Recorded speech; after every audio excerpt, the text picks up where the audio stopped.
good morning, guys. Voice is audible to one and all. आवाज proper आ रही है क्या? ओके. सो कल का रिकॉर्डेड लेक्चर देखा है क्या? उसके आगे ही कंटिन्यू करना है. हाँ, ओके. उसमें कोई डाउट है क्या? कल रात को जो अपलोड किया था अप्रॉक्स 11:30 हो गया था अपलोडेड होते होते. वो देखा है क्या? या मैं एक बार थोड़ा सा सुपरफिशियल रिकॉल कराऊँ? अगर देखा है तो उसमें कोई डाउट है तो वो पूछिए फटाफट. अदरवाइज मैं कनेक्ट करता हूँ और आगे बढ़ता हूँ. Yes everybody. 35 मिनट का देखा है. वहाँ तक कोई डाउट है क्या?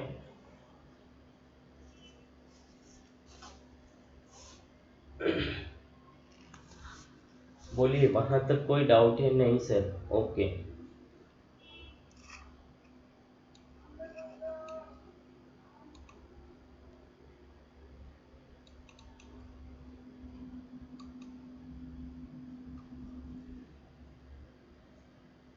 हम लोगों का टॉपिक चल रहा था हाइब्रिडाइजेशन. और हाइब्रिडाइजेशन हमने पढ़ा था कि एक ही एटम के अंदर होगा लेकिन उसके दो डिफरेंट एटॉमिक ऑर्बिटल कंबाइन कर रहे होंगे. बराबर है क्या? सो दो डिफरेंट एटॉमिक ऑर्बिटल के कंबाइन होने से बनने वाला ऑर्बिटल इज हाइब्रिड ऑर्बिटल. यहाँ तक हम लोगों ने जैसे एक बार देख लो, ये कार्बन लिखा atomic number 6, 1s2 2s2 2p2.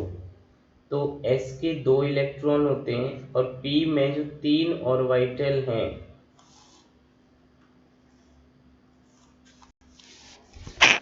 उनमें एक एक इलेक्ट्रॉन होता है. बोलो हाँ ना. सो 2s एंड 2p का ओवरलैपिंग, तो एक ही एटम के दो डिफरेंट ऑर्बिटल जिनकी एनर्जी डिफरेंट है उनका मिक्सिंग होना, that will give you hybrid orbital. और प्रोसेस को बोलते हैं हाइब्रिडाइजेशन. It's all right. ये सारी प्रोसेस को हम लोग हाइब्रिडाइजेशन कहते हैं. यहाँ तक सब लोग जानते हैं? ओके. हम लोगों ने कई सारे सवाल किए थे कि हाइब्रिडाइजेशन होने का क्या रीजन है.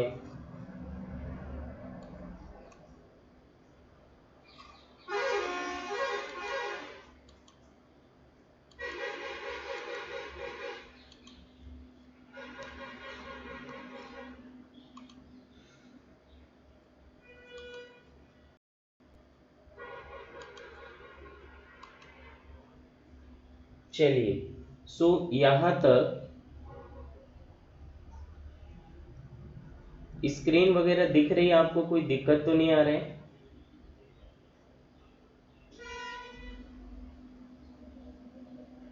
क्लियर है? Okay.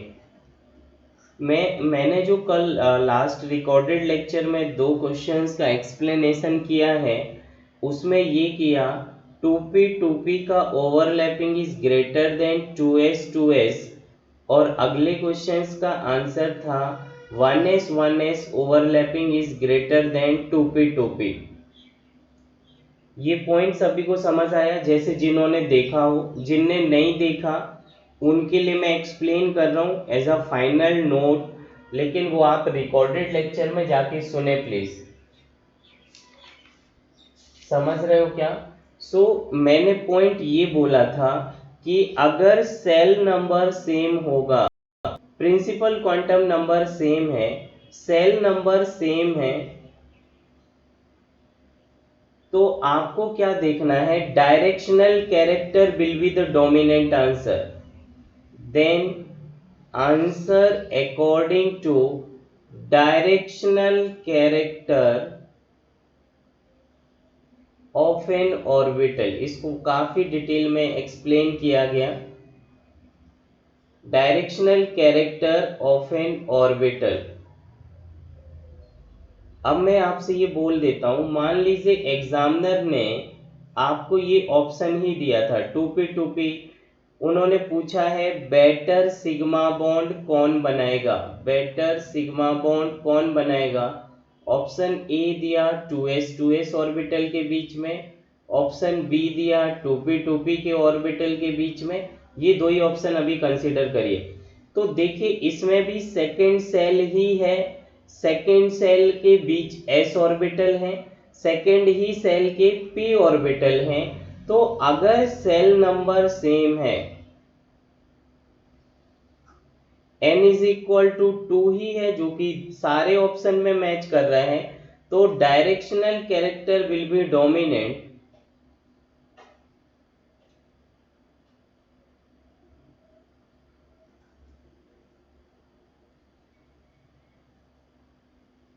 Directional character will B dominant और बेटर ओवरलैपिंग p और p के बीच होगा। इसका प्रॉपर एक्सप्लेनेशन किया गया, फिर से एक बार शॉर्ट में सुनिए। ये जो p ऑर्बिटल है, ये एक p ऑर्बिटल है जो कि डंबल शेप होता है। मान लो यहाँ पर इलेक्ट्रॉन डेंसिटी इस लोब में और इस लोब में डिस्ट्रीब्यूट रहती है। तो अगर आप इसको ऐसे कोई दो लाइन से कट करें तो यहाँ तो इलेक्ट्रॉन डेंसिटी पहले से भी नहीं है, यहाँ भी इलेक्ट्रॉन डेंसिटी पहले से नहीं है। इस लोब में मान लो 50% इलेक्ट्रॉन डेंसिटी है और इसमें भी 50%, और आने वाला ऑर्बिटल इस साइड से आ रहा, ये ऑर्बिटल यहां से ओवरलैपिंग के लिए आया, तो इस s ऑर्बिटल के लिए या p ऑर्बिटल के लिए जो भी ओवरलैपिंग के लिए आएगा वो इसी एरिया से आ रहा होगा, और अगर इस एरिया से आ रहा तो उसे 50% इलेक्ट्रॉन डेंसिटी ओवरलैपिंग के लिए मिला, और बाकी ये जो था इस तरफ के लोब की डेंसिटी बर्बाद हो गई, वेस्टेज हुई। तो कितना परसेंट इलेक्ट्रॉन डेंसिटी ओवरलैपिंग के काम आया, 50%, बराबर है। तो क्योंकि p डायरेक्शनल नेचर का होता है, इसलिए यहां पर मैक्सिमम इलेक्ट्रॉन डेंसिटी ओवरलैपिंग के काम आ गया। लेकिन ये आंसर केवल तभी कंसीडर करोगे जब आपका प्रिंसिपल क्वांटम नंबर सारे ही ऑप्शन में सेम दिया हो, 2 2 2 3 3 3 4 4 4 जो भी दिया। इस एक्सप्लेनेशन को more detail please previous lecture जरूर देखें। हम लोग केवल नोट पॉइंट फाइनलाइज आंसर बोलने के लिए यहाँ पे कंक्लूजन किया है। जरा दूसरा देखिए नोट पॉइंट 2। अगर सेल नंबर डिफरेंट है, if shell number is different, और आपसे पूछा कि बेटर कोवेलेंट बॉन्ड कौन बनाएगा या बेटर ओवरलैपिंग किस में होगी, ये आपको बताना है। ऑप्शन दिया है एग्जामिनर ने 2s ऑर्बिटल, बी दिया है 1s ऑर्बिटल, सी दिया है 2p ऑर्बिटल। तो यहां पर अगर सेल नंबर डिफरेंट है तो आंसर सुन लीजिए, जो लोएस्ट सेल नंबर होगा, लोएस्ट या मिनिमम सेल नंबर होगा, जैसे यहां पे 1s ऑर्बिटल दिया है तो उसकी साइज छोटी होगी, या फिर बोला जाए लो एनर्जी होगी, इसलिए इसका ओवरलैपिंग स्ट्रॉन्ग होगा। और answer is 1s overlapping is stronger than 2s और 2p। तो आप बोलिए इस बार आपने डायरेक्शनल कैरेक्टर को क्यों डोमिनेंट नहीं किया, इसलिए मैं आपसे बोल रहा हूं कि आप कल का लेक्चर जरूर देखिए। डायरेक्शनल कैरेक्टर क्यों डोमिनेंट नहीं किया, क्या डायरेक्शनल होता, क्यों कभी s ऑर्बिटल जीत रहा है, s ऑर्बिटल विनर हो रहा है, और क्यों कभी p ऑर्बिटल बिनर हो रहा। सिर्फ इतने दो वर्ड ही 1 घंटे एक्सप्लेन किया गया है। 1 आवर्स में केवल इतना ही एक्सप्लेनेशन है और जिससे आपके बीपीटी के मैक्सिमम क्वेश्चन सेटल हो जाएंगे। इजेंट सो ये रीजन वहां एक्सप्लेन किया गया है, या तो हम लोग केवल नोट पॉइंट में आ रहे थे। तो मैं आपको फाइनलाइज ये बोलूं कि अगर 1s ऑर्बिटल है और बाकी 2 है और 2 में वो कितना भी स्ट्रॉन्ग डायरेक्शनल हो तो भी लोएस्ट प्रिंसिपल सेल वाले को फर्स्ट आंसर देना है। भाड़ में गया ये डायरेक्शनल कैरेक्टर एंड ऑल। तो मेरा सवाल ये है कि अगर इस कहीं 1s दिया और 1s के पास तो p होता भी नहीं है तो ऑब्वियसली इसका सिग्मा बॉन्ड स्ट्रॉन्ग बनेगा, इसकी ओवरलैपिंग स्ट्रॉन्ग होगी देन 2p 2p से, और वो स्ट्रॉन्गर होगी 2s 2p से। ऐसा क्यों लिखा? क्योंकि दोनों ही p कैरेक्टर है, डायरेक्शनल है, ओवरलैपिंग ज्यादा। ये कब ज्यादा होगी? जब अगला भी सेम सेल होगा। 2 2 सेल नंबर है, 2 2 है, तो p orbital is dominant over s character या s orbital overlapping. So please go to the last lecture and see the entire content. Still the doubt is there, please ask me. हम लोग थोड़ा सा अब आगे बढ़ते हैं। हमारा सवाल केवल यही था कि मीथेन में हाइब्रिडाइजेशन जो होना था या जो बीपीटी साहब ने बोला था, हम लोग तो एक ही स्ट्रक्चर पढ़ रहे थे मीथेन का हाइब्रिडाइजेशन, जो आपको एक वर्ड में रट जाता है CH3 होता है।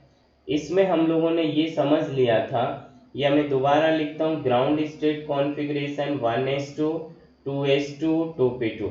इसका ग्राउंड स्टेट लिखें मतलब ऑर्बिटल फिलिंग करें तो ये 2s2 के 2 इलेक्ट्रॉन और p में 3 ऑर्बिटल होते हैं जिसमें 2 में एक एक अनपेयर्ड इलेक्ट्रॉन है एंड दिस इज 2p2। ये हमने आपको अलग से पढ़ा दिया है कि ये एक्साइटेशन के लिए जो एनर्जी आती है वो ग्राउंड स्टेट से आती है और कार्बन में ऑटोमेटिक आ जाती है, उसको फर्क नहीं पड़ता कि वो लेस इलेक्ट्रोनेगेटिव से जुड़ा या मोर इलेक्ट्रोनेगेटिव। मेरी बात समझ गए? यहाँ तक आप सभी जानते हो, ये पुराना टॉपिक है। अभी मैं ये बोल रहा कि जो आप मीथेन लिख रहे हो, ये जो 2s ऑर्बिटल है और ये 2p ऑर्बिटल, यहाँ पे कोई 3, ये जो 4 हाइड्रोजन एटम आएंगे, हाइड्रोजन हाइड्रोजन हाइड्रोजन हाइड्रोजन, और हाइड्रोजन का 1s ऑर्बिटल आ रहा। तो मेरा पॉइंट ये था, हमारा सवाल ये है कि ये 1s ऑर्बिटल पहले ओवरलैपिंग किससे करेगा, 2s के साथ या 2p के साथ? 1s ऑर्बिटल आने वाला एटम का ऑर्बिटल जो ओवरलैपिंग के लिए आ रहा है वो 2s के साथ पहले करे या 2p के साथ करे? तो बीपीटी के हिसाब से तो जो अभी तक पढ़ा वही बीपीटी की बातें थी। एक बार फिर से देखो, ये लिखा है 1s, नहीं सॉरी, ये लिखा है 2s ऑर्बिटल और ये 2p और इसके 3 इलेक्ट्रॉन। अब मैं आपसे ये बोल रहा हूं कि अगर ये जो बॉन्ड हाइड्रोजन ने बनाया तो हाइड्रोजन का 1s ऑर्बिटल और कार्बन का 2s, तो ये जो ऑर्बिटल बना 1s 2s ऑर्बिटल के बीच बना, और यहाँ पर जो हाइड्रोजन एटम डायरेक्ट जा रहे हैं वो 1s और 2p के बीच बन रहे हैं। तो 3 बॉन्ड आपके 1s और 2p के बीच बन रहे हैं और एक बॉन्ड आपका 1s और 2s के बीच बन रहा है। जरा मुझे बताइए कौन सा बॉन्ड स्ट्रॉन्ग बना, कौन सी ओवरलैपिंग स्ट्रॉन्ग होगी? आप डायरेक्ट हाइब्रिडाइज मत कराइए, सर इनको इनको चिपका दो, वो तो मैं आपको सिखाऊंगा कैसे बोलना है। अभी तो बीपीटी साहब को तो हाइब्रिडाइजेशन का पता नहीं था। हाइब्रिडाइजेशन के लिए तो अलग साइंटिस्ट है, 1s 2s रॉन्ग है, 1s 2s रॉन्ग है। प्रिंसिपल क्वांटम नंबर सेम हो गया, then directional character is dominant answer. नहीं नहीं, आप कुछ का कुछ समझ जाते हो, मेरी बात सुनो। मैं ये कार्बन लिख रहा हूं, उससे ये 4 बॉन्ड जोड़ रहा हूं, ये जो 3 बॉन्ड हैं ये p ऑर्बिटल के साथ बने, और अगर प्रिंसिपल क्वांटम नंबर सेम है इधर भी, जिससे ये ओवरलैपिंग कर रहा वो भी 2s है, जिससे ये ओवरलैपिंग कर रहा वो भी 2s है, 2p है, तो आप इसका देखोगे प्रिंसिपल क्वांटम नंबर जिसके साथ ओवरलैपिंग होना है, इसको देखो। एक्चुअली आपने पुराना लेक्चर नहीं देखा इसलिए तकलीफ शायद हो रही, वरना बड़ा इजी सवाल था, और एक बार आप देखोगे तो समझ आ जाएगा। मेरी बात सुनो, ये 1s 2s और आपको 1s ही चाहिए था, इधर 2 आ गया ना, इसलिए ये बेकार हो गया। जब इधर भी 2 है और इधर भी 2 है तो प्रिंसिपल क्वांटम नंबर सेम है। तो एक बार देखो जरा फटाफट, थोड़ा सा मैं स्पेस क्रिएट करूं, ये इधर देखो लेफ्ट हैंड साइड आपको दिख रहा होगा, ये अगर s ऑर्बिटल है तो इसका इलेक्ट्रॉन डिस्ट्रीब्यूशन चारों तरफ आइडेंटिकल है। मैं इसको ऐसे कुछ डिवाइड किया, ये सिर्फ इसलिए किया कि मान लो इस तरफ से इलेक्ट्रॉन कोई ऑर्बिटल आ रहा है जो ओवरलैपिंग करेगा, तो इतना ही ओवरलैपिंग जोन है। मान लो ये पार्ट 1 हुआ, ये 2 हुआ, ये 3 और ये 4th पार्ट है, तो 100% में से केवल 1/4 पार्ट ही s ऑर्बिटल का ओवरलैपिंग के काम आया, या बोलिए 25% इलेक्ट्रॉन ही ओवरलैपिंग के काम आए। लेकिन जैसे ही p ऑर्बिटल बनाओगे तो इसकी इलेक्ट्रॉन डेंसिटी दो लोब में, मतलब 50% इधर है और 50 इधर है, तो आने वाला जो भी ऑर्बिटल होगा वो इधर से आएगा। इसको भी ऐसे 4 लोब में, 4 एक्सिस में देख लो, इधर तो पहले इलेक्ट्रॉन डेंसिटी पहले से ही नहीं, केवल ये वाली इलेक्ट्रॉन डेंसिटी वेस्टेज गई, लेकिन ये 50% तो ओवरलैपिंग के काम आया। इधर तो देखो ये भी वेस्ट हुआ, ये भी वेस्ट हुआ, ये भी वेस्ट हुआ, केवल ये वाला केवल ये वाले पार्ट का 4th पार्ट की ही इलेक्ट्रॉन डेंसिटी s ऑर्बिटल में ओवरलैपिंग के काम आती। इसका मतलब अगर प्रिंसिपल क्वांटम नंबर सेम है तो ये केवल 25% इलेक्ट्रॉन देगा ओवरलैपिंग के लिए, और ये 50% देगा। जो ज्यादा इलेक्ट्रॉन देगा उसका बॉन्डिंग ज्यादा होगा, ओवरलैपिंग ज्यादा होगा, बॉन्ड स्ट्रॉन्ग बनेगा। ये केवल बीपीटी के हिसाब से, ऐसा होगा कि नहीं होगा आगे देखा जाएगा। ये वाले पॉइंट बिल्कुल सही है, इसमें कोई ऑब्जेक्शन ना उठाए सर, एस में 50% ओवरलैपिंग क्यों नहीं करता। देखिए एस का शेप ऐसा क्लाउडी होगा ना, 50 तो हम अपने हिसाब से लिख रहे हैं, वो कोई ऐसा है थोड़ी ना। मान लो मैं इसको ऐसे डिवाइड कर दिया, तो इतना पार्ट ही तो ओवरलैपिंग के काम आएगा, चाहे ये किसी से भी कराओ। तो ये वाला पोर्शन 1, पोर्शन 2, पोर्शन 3, अगर मैंने चारों पोर्शन को इक्वली डिवाइड किया है तो केवल 25% इलेक्ट्रॉन के सामने ही आ रहे ओवरलैपिंग के, बाकी 25 25 25 75% वेस्टेज हो गया।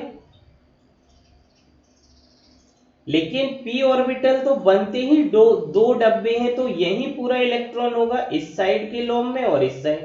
तो जब भी कोई ओवरलैपिंग के लिए इस साइड से आएगा तो ये वाले लोब की डेंसिटी बर्बाद हो गई।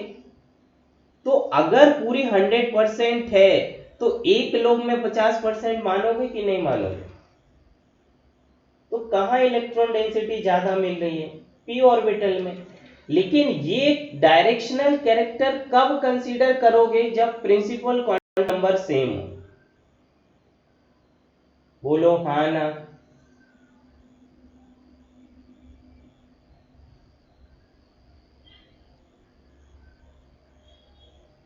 पूरा कोइंसाइड का मतलब क्या लिख दिया, पूरा कोइंसाइड मींस व्हाट। ऑर्बिटल पूरा कोइंसाइड क्यों नहीं होते? तो इसके अंदर थोड़ी ना घुस जाएगा। ये एस ऑर्बिटल है तो ओवरलैपिंग तो कुछ ऐसे ही करा रहे होगे ना। तो यूनिफॉर्म डिस्ट्रीब्यूशन है। अगर हर जगह इलेक्ट्रॉन बराबर है तो इधर भी तो कुछ इलेक्ट्रॉन होंगे जो कि ओवरलैपिंग की काम नहीं आया। मैं इसमें इलेक्ट्रॉन डेंसिटी केवल इसी ऑर्बिटल इसी लोब की यूज कर रहा हूं। इस लोब से तो मुझे मतलब ही नहीं, वो तो वेस्टेज हो गई, बर्बाद हो गई, ओवरलैपिंग के काम नहीं आया। तो यहां भी तो अगर यूनिफॉर्म डिस्ट्रीब्यूशन है तो इतने एरिया में 10 20 30% होगी, तो बाकी एरिया में भी तो इलेक्ट्रॉन फैले पड़े होंगे। इसमें 50% मतलब क्या? चलिए आगे बढ़ते हैं। तो मेरा सवाल ये था कि ये जो बॉन्ड बना ये 1s और 2s के बीच बना। 1s 2s जो कि एक वीक बॉन्ड है, और ये जो बना 1s 2p के बीच में जो कि स्ट्रॉन्ग बॉन्ड है। तो बीपीटी के हिसाब से मीथेन में दो तरह के बॉन्ड आ चुके। एक 1s2s जो कि वीक बॉन्ड है, और दूसरा स्ट्रॉन्ग बॉन्ड है। बस यहीं से परेशानी बीपीटी साहब को आ गई, क्योंकि बीपीटी साहब तो ये बोल रहे थे कि मीथेन में अगर आने वाले सारे एटम सेम हैं तो सारा डाटा सेम मिलना चाहिए, और बीपीटी साहब ये एक्सप्लेन नहीं कर पाए। मीथेन में तो आपको पता ही है कि 4 बॉन्ड होते हैं और टोटल 6 बॉन्ड एंगल होते हैं। सारे बॉन्ड एंगल 109 डिग्री होते हैं, और सारे बॉन्ड आइडेंटिकल होते हैं in terms of bond strength, bond energy, bond length. तो इतना इसके आगे बीपीटी साहब कुछ नहीं बोल पाए, और हमें एक एक्सपेरिमेंटल डाटा को लेना पड़ा, और उसे हाइब्रिडाइजेशन बोला गया। और जो हाइब्रिडाइजेशन बोला था वो साइंटिस्ट भी उसको ऐसा नहीं बोल रहे थे कि ऐसा ही होगा, उन्होंने बोला ऐसा मान लिया गया होगा कि ऐसा ऐसा हुआ तभी हमें सारी चीजें सेम मिली। इसलिए हाइब्रिडाइजेशन को हाइपोथेटिकल कॉन्सेप्ट मानते हैं। चलिए अभी हम लोग नेक्स्ट पीपीटी पे चलते हैं, इसको स्क्रीनशॉट करिए जरा।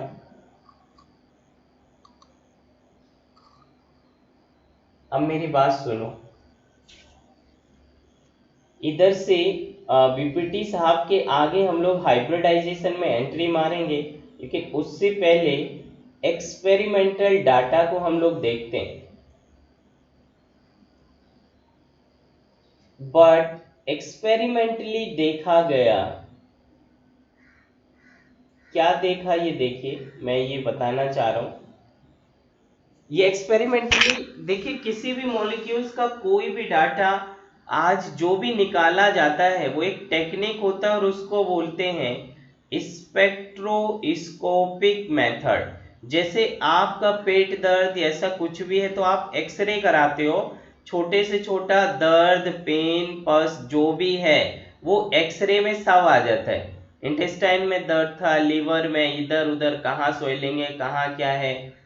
तो जैसा आपका एक्सरे करके डाटा सारा निकाल लिया जाता है, वैसे ही मॉलिक्यूल्स का पूरा डाटा निकालने के लिए स्पेक्ट्रोस्कोपिक मेथड का यूज करते हैं। आपके लिए ये शब्द समझने की जरूरत नहीं है, आप तो ये समझो एक्सरे टाइप का एक मेथड। तो इन्होंने जब मीथेन को उस मशीन में डाला, उस पाउडर को, तो आपको देखने को मिला कि हर एक बॉन्ड एंगल 109 डिग्री 28 मिनट आया। 4 बॉन्ड है, जरा देखो, 1 2 3 4, लेकिन बॉन्ड एंगल 6 हैं, ये तो आप जानते हो। 6 बॉन्ड एंगल हैं, और सारे बॉन्ड एंगल 109 डिग्री 28 मिनट मिला। बीपीटी के हिसाब से तो ऐसा कुछ नहीं था, बीपीटी साहब तो डायरेक्ट ओवरलैपिंग करा रहे थे, और डायरेक्ट ओवरलैपिंग कराना मतलब 90 डिग्री से एंगल बन रहा होगा। मेरी बात समझ पा रहे?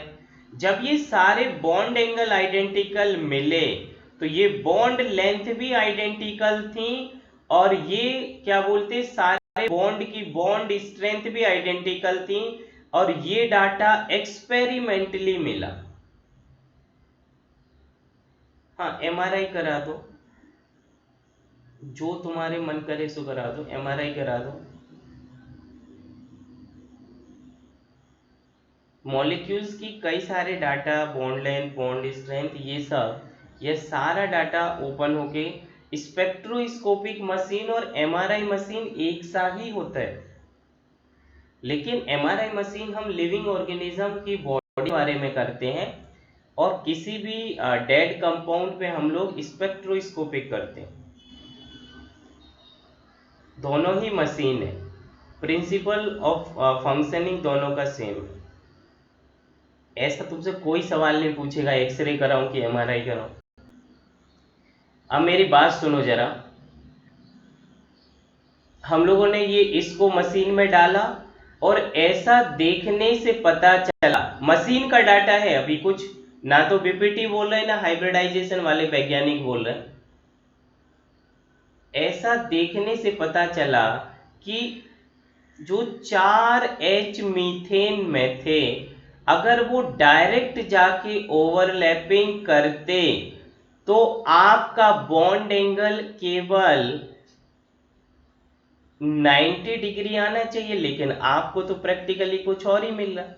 मैं दोबारा लिख रहा हूं, ये 1s था और ये 3p के डब्बे थे, सॉरी ये 2s था, ये 2p था, ये 3 अनपेयर डब्बे थे, एक एक एच गया तो ये डायरेक्ट गए ना, बोलो हाँ ना।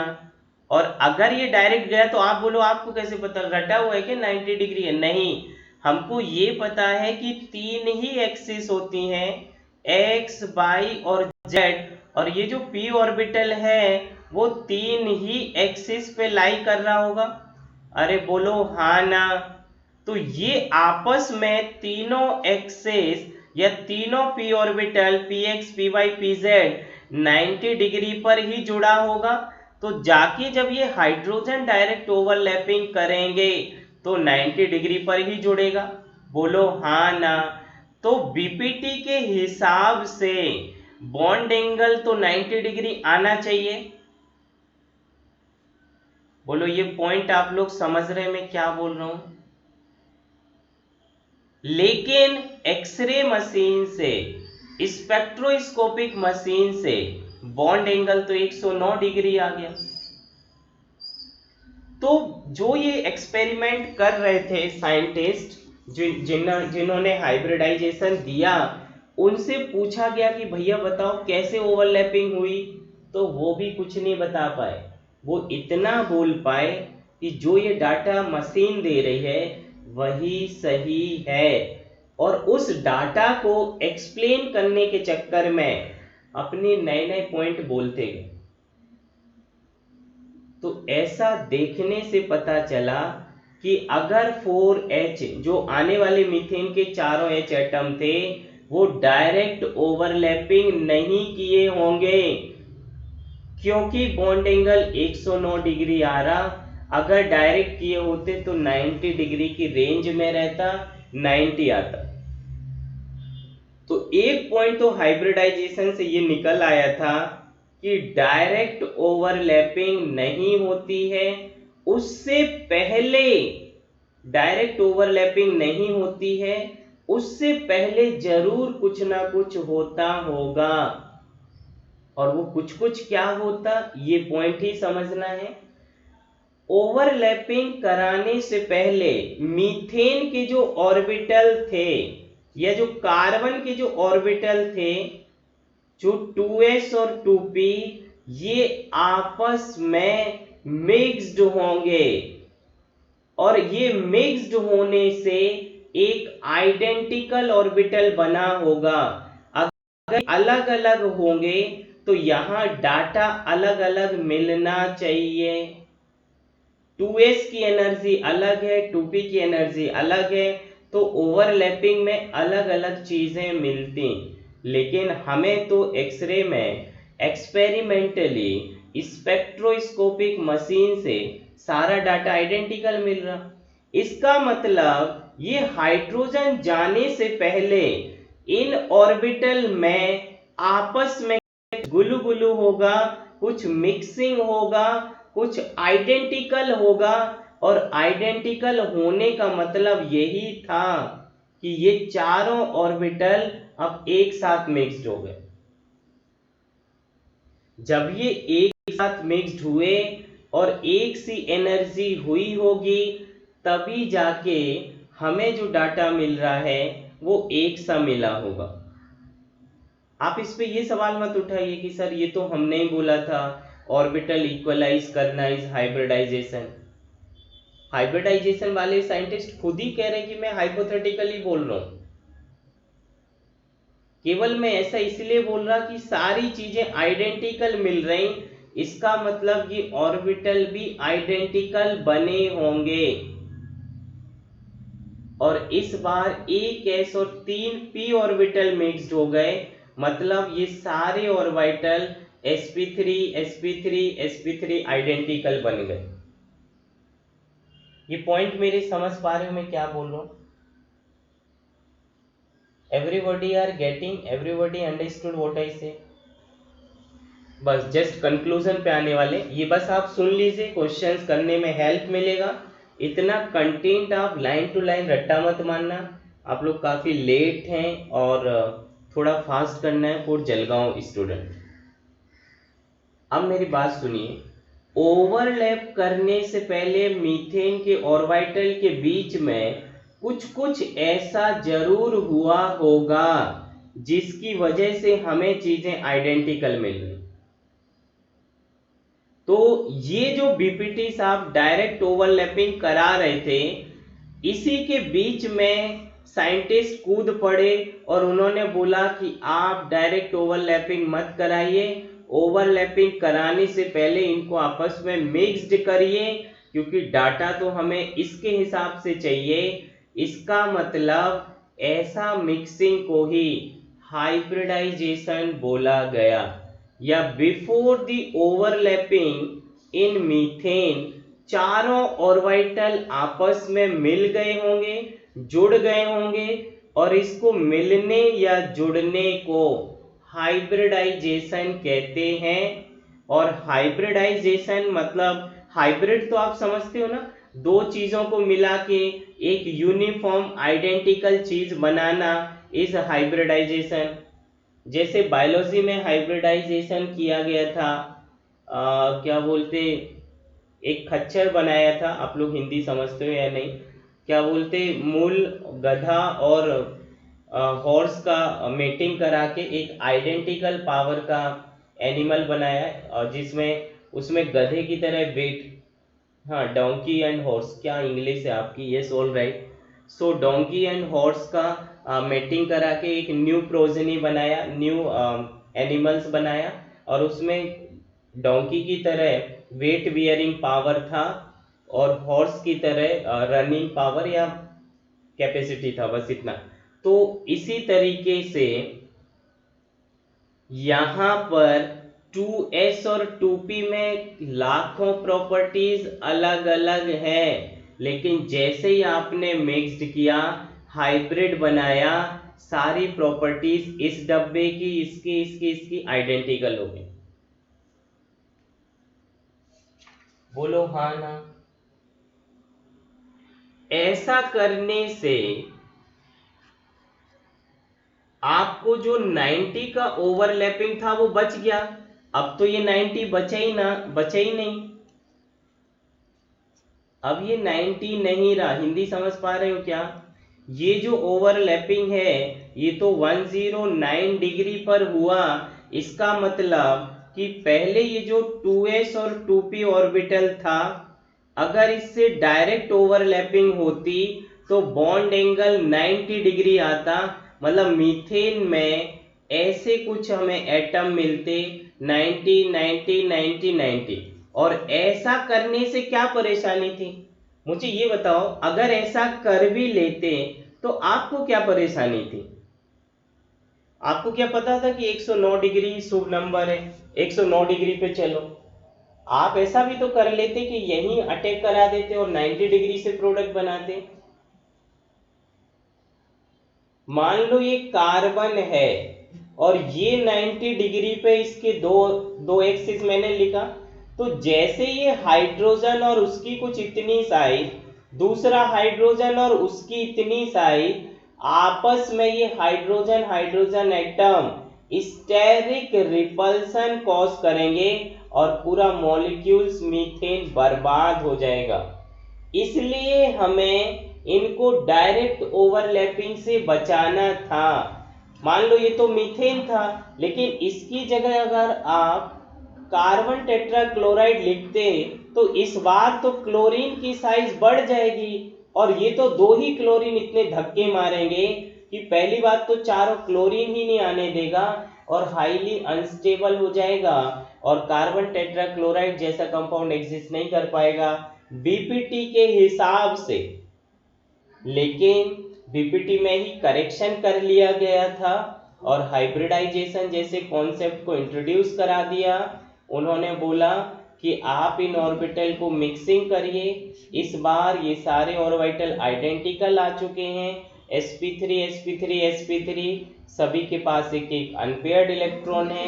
अब आप एक एक हाइड्रोजन एटम के साथ ओवरलैपिंग कराइए और आपको sp3 वाले सारे बॉन्ड मिलेंगे, 1 2 3 4, और सारे बॉन्ड एंगल 109 डिग्री पर मिलेंगे।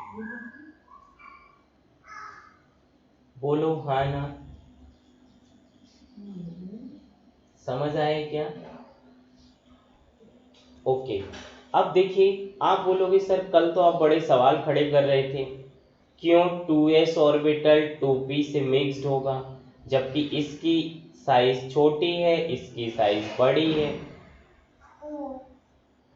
इसके पास एनर्जी कम है, इसके पास एनर्जी ज्यादा है, तो क्यों ये इससे मिक्स्ड होगा? अभी तो आपने फिट बिठाने के लिए बोल दिया, और क्या अब ये सारे आंसर मशीन करके ही दिए जाएंगे या फिर कुछ लॉजिक भी है? ये ऐसे बोल दो मशीन ऐसा बोल रही, मशीन ऐसा बोल रही? जरा मेरी बात सुनो, मेरा सवाल ये है कि 2s ऑर्बिटल क्यों 2p ऑर्बिटल से मिक्स्ड हुआ?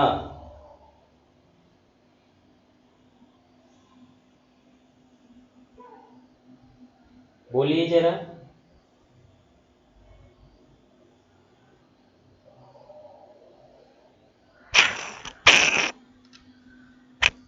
आप लोग को आवाज आ रही है क्या? एक्चुअली मैंने माइक लगाई नहीं, अभी मुझे ध्यान आया। ओके, आपने कुछ रेस्पॉन्स नहीं किया तो मुझे लगा। अभी ज़्यादा क्लियर आ रही है क्या? चलिए, हम लोग इधर अब पढ़ते हैं। सवाल हमारा यही है कि सर ये जो आप मिक्सिंग करा दिया, वो 2s ऑर्बिटल इधर था, 2p ऑर्बिटल इधर था, तो ये 2p ऑर्बिटल है और ये s ऑर्बिटल है, ये इसके साथ क्यों ओवरलैपिंग करे? ये प्लस फेज, ये माइनस, और ये सारा प्लस प्लस एक ही होता है क्योंकि एक ही लोब होता है। ये क्यों इसके साथ ओवरलैपिंग करेगा? s को क्या फायदा है कि 2p से जुड़े, और 2p को क्या फायदा है कि s से जुड़े? बोलिए, मैं वेट करता हूं, आप सोचिए। फायदा तो दोनों ऑर्बिटल को होगा, तभी मिक्स्ड होगा।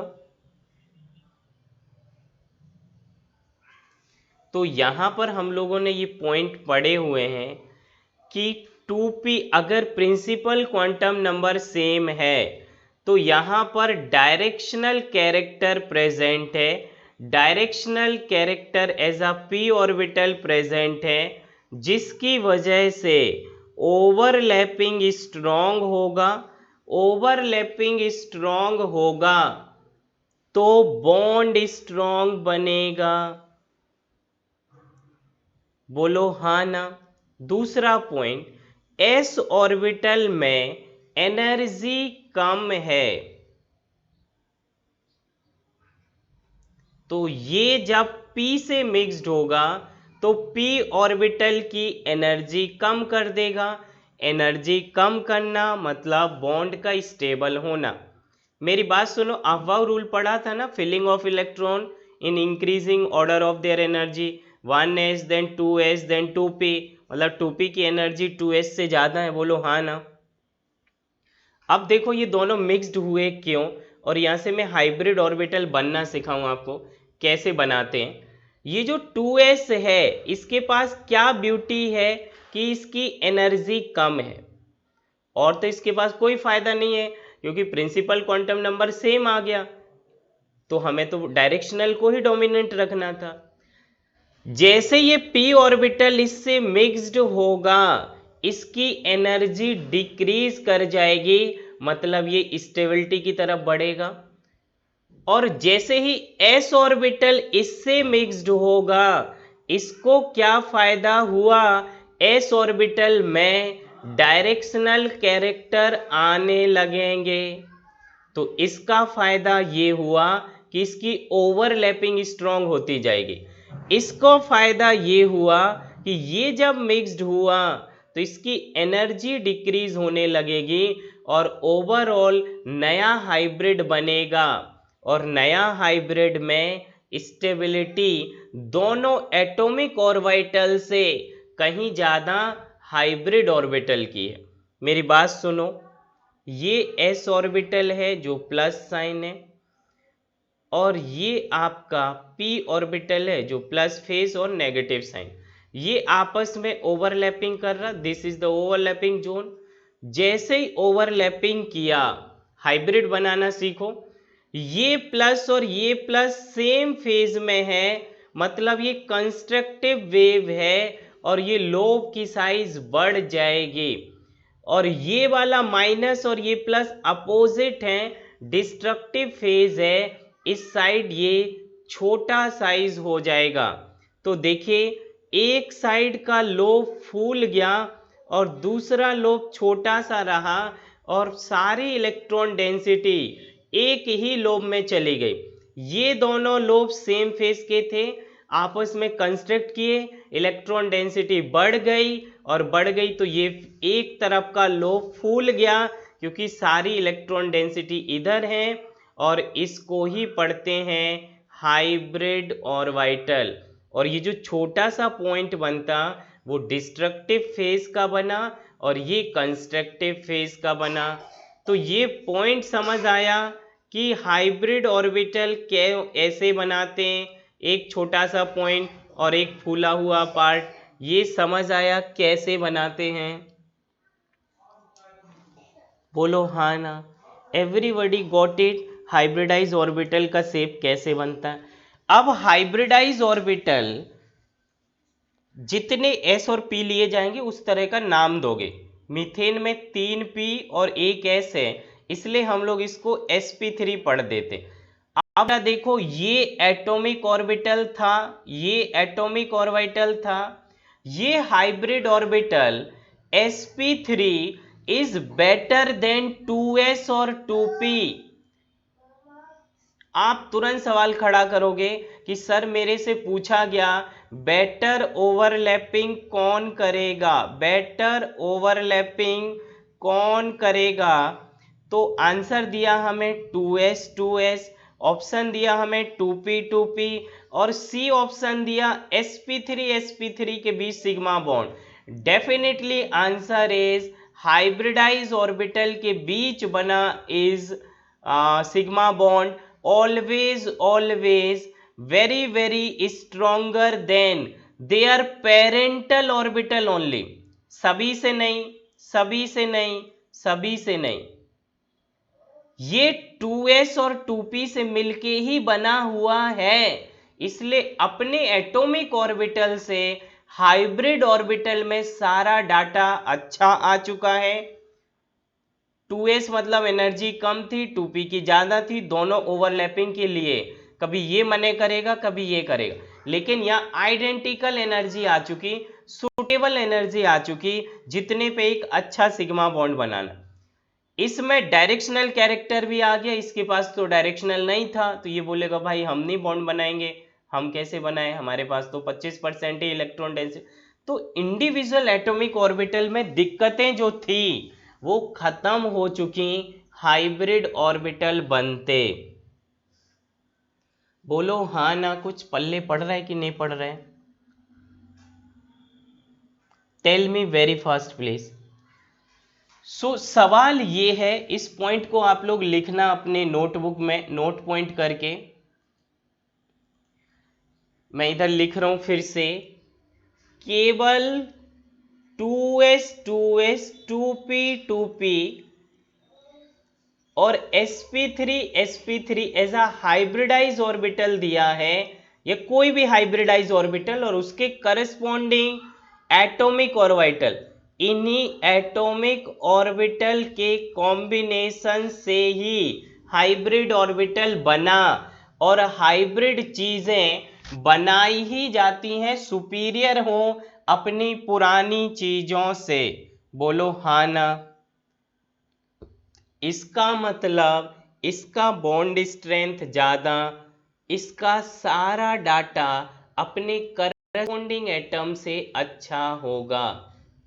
केवल बॉन्ड स्ट्रेंथ आपसे पूछते हैं और कुछ नहीं। बॉन्ड एंगल फेंगल तो इधर कुछ होते ही नहीं थे, यहाँ तो 90 डिग्री आता था और यहाँ 108 आ रहा है, मतलब स्टेबिलिटी ज़्यादा है। जो ये एटम 109 पे जुड़े थे, अगर वो टेट्राहेड्रल शेप में आई मीन 90 डिग्री से 109 पहुंच रहा है, मतलब इनका रिपल्सन डिक्रीज हो गया, तो इसकी स्टेबिलिटी इंक्रीज हो गई। अब सवाल ये है, मैं फिर से बोल रहा हूँ, ये इसके साथ दोबारा मैं लिख रहा हूँ, and very important, better overlapping या बेटर बॉन्ड कौन बनाएगा? Again answer 1s orbital, 2s orbital, 2p orbital, और डी दिया है sp3 हाइब्रिडाइज ऑर्बिटल। सब कुछ गया भाड़ में। Again smallest quantum number is the best way to prepare to form sigma bond. मेरी बात समझ आई? मैं आंसर से तुरंत पलट गया, और इसका रीजन आपको प्रीवियस क्लास में डिटेल में पढ़ा दिया गया, इसलिए आप देखो। मेरी बात जरूर सुन लीजिए, अगर आपसे ऑर्डर पूछें तो सबसे अच्छा सिग्मा बॉन्ड 1s का है, देन हाइब्रिडाइज ऑर्बिटल का ही है। इन दोनों के एटॉमिक ऑर्बिटल से मिलके हाइब्रिड बना, इसलिए ये अच्छा। ये दोनों में प्रिंसिपल क्वांटम नंबर बराबर है, इसलिए character, directional character is greater than 2s। सो अगर कंप्लीट बॉन्ड स्ट्रेंथ पूछे तो 1s अच्छा, देन sp3 वाला, देन p कैरेक्टर और देन s कैरेक्टर। क्या आज के हिसाब से ये दोनों क्वेश्चन समझ आया कि नहीं आया? Tell me very fast please. So ये चीज़ें आपको कई सारे क्वेश्चंस आपकी डीपीपी में दिए हुए हैं, लेकिन आप उनको शायद क्लियर ना हो तो रट लेते हो, और मुझे लगता है कि अभी तक आपको ये समझ आया। सो इसको आप नोट पॉइंट करके लिखोगे, मैं बोल रहा हूँ। ये पॉइंट करते ही आपके सारे आंसर एक लाइन में कंक्लूजन आ गया। पुराना पढ़ लेना है और इतना याद रखना है, तो ये चीज़ें आ जाती हैं। हाइब्रिडाइज ऑर्बिटल की ओवरलैपिंग ऑलवेज बेटर होगी अपने एटॉमिक ऑर्बिटल से। देखिए, हाइब्रिडाइज करोगे मतलब एक एस और एक पी तो करोगे, एक एस और एक पी करोगे, और 1s 1 ऑर्बिटल पे कभी p नहीं होता, 1 ऑर्बिटल पे कभी p नहीं होता, मतलब 1s ऑर्बिटल दुनिया में सबसे स्ट्रॉन्ग कोवेलेंट बॉन्ड है। और आज भी पूरी दुनिया में अगर हाईएस्ट स्ट्रॉन्गेस्ट कोवेलेंट बॉन्ड है तो वो H2 के बीच का होता है। इसको भी बड़ी इज्जत से आज याद किया जाता है। इसका कोवेलेंट बॉन्ड काफ़ी स्ट्रॉन्ग है, क्योंकि इसके अलावा सभी में या तो 1s2s बनेगा या फिर P के साथ बनेगा। तो बड़ी इज्जत के साथ अगर किसी का नाम लिया जाता है as a covalent bond, as a strong covalent bond, तो वो है 1s of hydrogen molecules, that is H2 molecules. मुझे लग रहा है ये पॉइंट आपको आता होगा, लेकिन इस तरीके से कभी कोरिलेट नहीं किया होगा। The strongest covalent bond is H2। बोलो हाँ ना।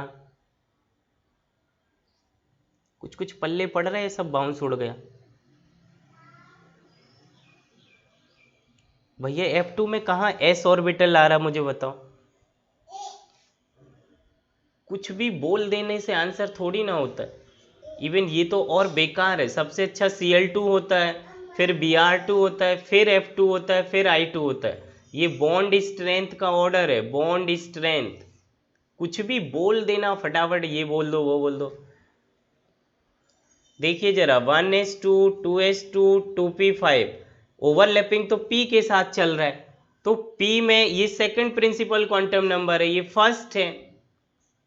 इसका आंसर पढ़ो, लोएस्ट एनर्जी होती है, lowest energy of 1s orbital, इसलिए इसका ओवरलैपिंग बहुत स्ट्रांग होता है। या बोलो साइज सबसे छोटी है, तो इसलिए इसका मिक्सिंग बहुत स्ट्रांग होता है।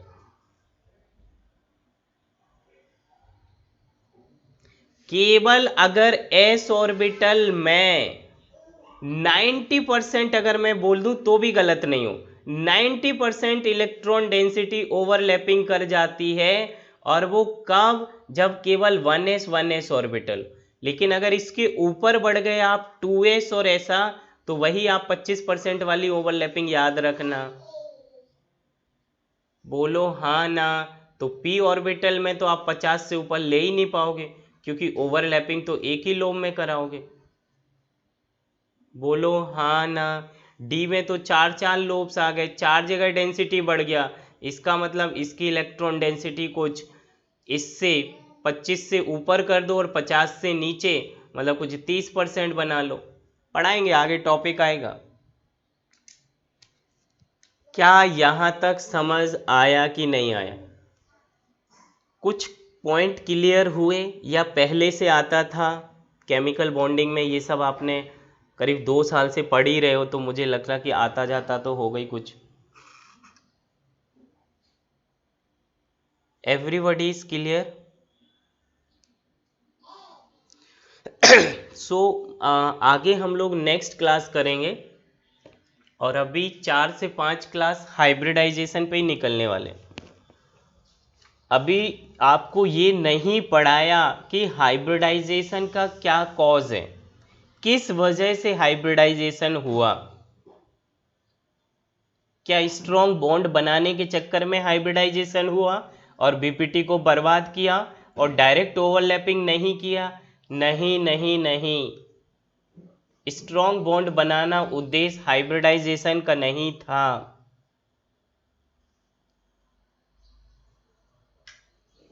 और फिर इसके बाद स्टेरिक नंबर आएगा। स्टेरिक नंबर वो आप जानते हो, आपको रटा हुआ है, याद है।